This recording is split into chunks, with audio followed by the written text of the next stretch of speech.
নিউজিল্যান্ডের বিপক্ষে ভাগ্য খুলতে যাচ্ছে তরুণ এক বাংলাদেশি পেসারের। টি-20 সিরিজ থেকে মুস্তাফিজুর রহমানের ছুটি জাতীয় দলে সুযোগ পাওয়ার সম্ভাবনা সুগম করেছে একাধিকবার বিশ্বমঞ্চে নিজেকে প্রমাণ করা রিপন মণ্ডলের।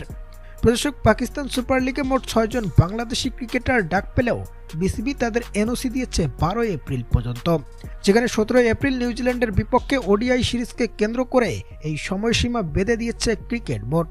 ফলে কিউইদের বিপক্ষে সিরিজ খেলতে পিএসএল ছেড়ে দেশে আসতে হবে সব টাইগার ক্রিকেটারদের। তবে একমাত্র মুস্তাফিজুর রহমান 2 দফায় এনওসি পেয়েছেন বিসিবি থেকে।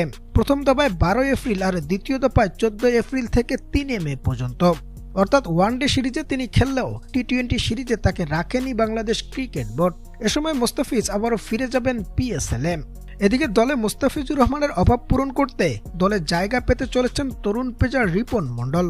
সবশেষ এশিয়া কাপ রাইজিং স্টার ও বিপিএল-এর মতো আসরে নিজেকে প্রমাণ করেছেন তিনি। মুস্তাফিজের পর পেস বিভাগের বড় তারকা হওয়ার সব সম্ভাবনাও যে উকি দিচ্ছে তার সামনেই। ফলে গণমাধ্যমের খবর, নিউজিল্যান্ডের বিপক্ষে টি-20 সিরিজে মুস্তাফিজের বিকল্প হিসেবে তাকে দলে ডাকতে পারে বিসিবি।